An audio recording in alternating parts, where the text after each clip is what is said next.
Welcome to the Sip Revolution podcast, your ultimate destination for navigating the world of alcohol without surrendering the sips you enjoy.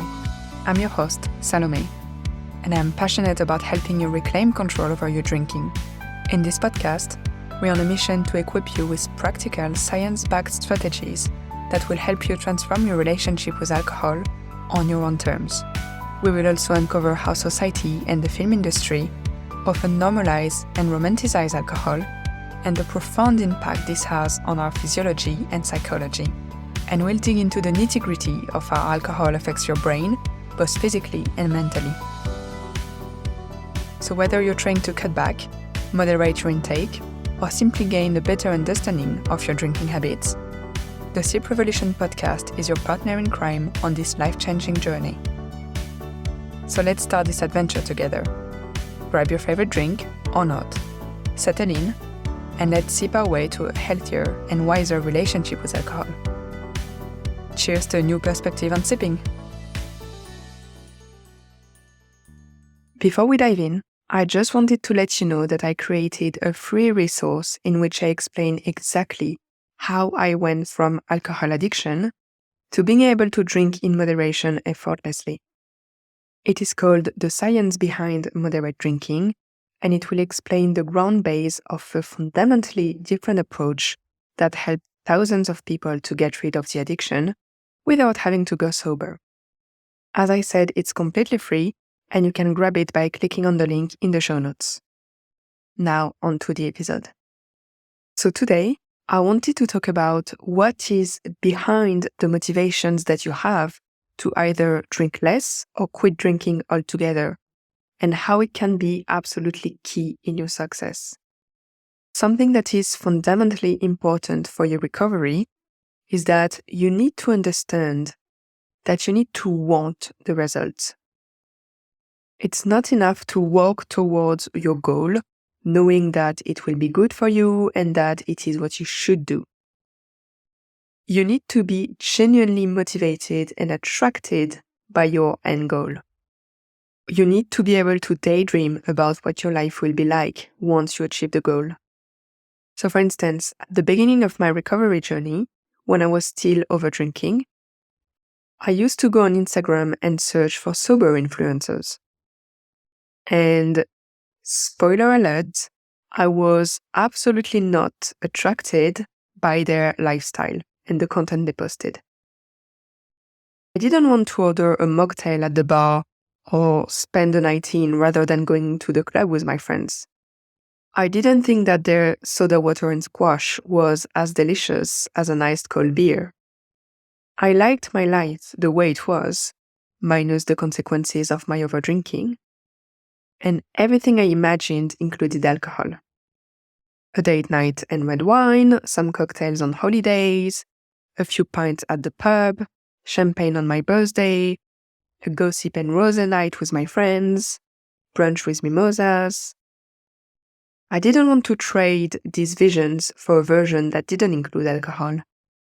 So of course, it was incredibly hard for me to quit alcohol, because first I was missing the alcohol on a biological level, but on top of that, the alcohol-free lifestyle felt like a trade-off compared to my current lifestyle.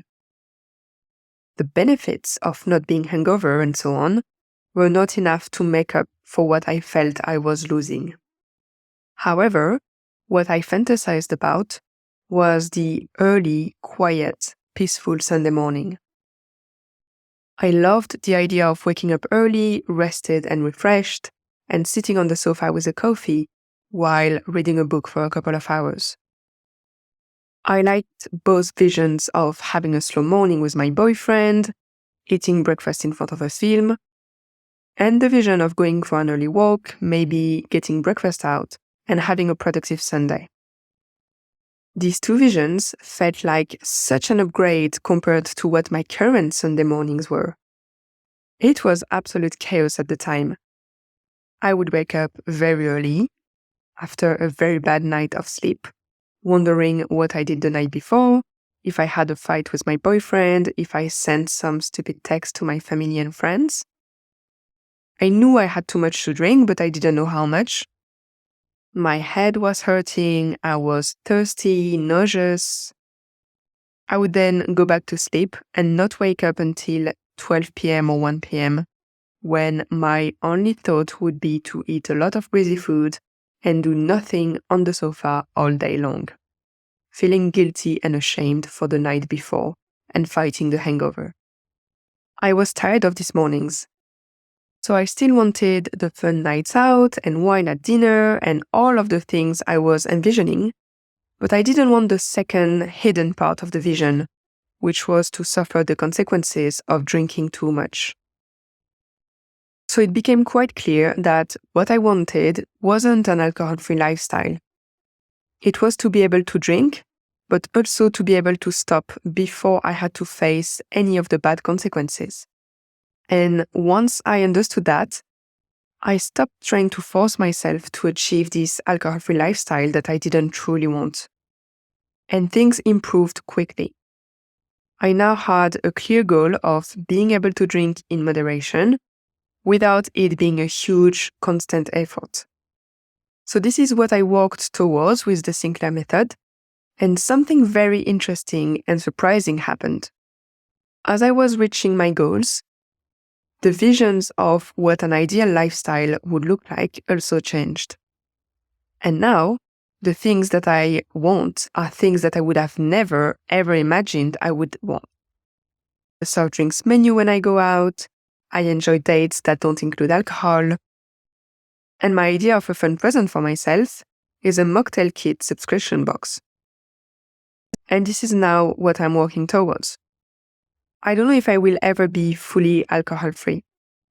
It is not my goal at the moment, but I am incorporating a lot more alcohol-free activities in my daily life because now I just feel like it. Understanding this full process was very important for me because I realized that as long as I was trying to achieve an alcohol-free lifestyle, when it didn't feel genuinely good and aligned with me, I kept failing. And it's only when I realized that working toward moderation would fit my goals a lot more that I started to make progress. This is when I found the Sinclair method, which is this scientifically proven way to achieve moderation, even if you are addicted to alcohol. And now that I achieved effortless moderation, my goal evolved. So if you are trying to change something in your drinking habits, ask yourself this question. Is my goal something that I am genuinely attracted to? Or is it something that I know I should achieve for my own sake, but I am dreading it? Because if it's something you do because you made a promise to someone, or only because you know it is the right thing to do, it will always feel like a push and something that you are forced to do.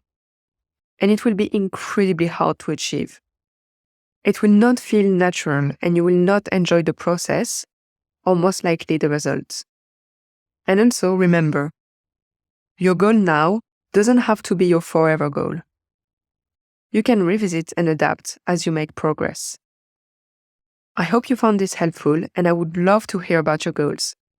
Drop me a DM on Instagram at The Sip Revolution. I answer to everybody. I'll see you in the next one. Thank you so much for tuning in. If you want to learn more about my story and the science behind moderate drinking, download your free handbook in the show notes. If you enjoyed this episode, leave me a rating or a review. It helps us reach even more listeners and transform lives. I'll see you next time on the Sip Revolution podcast.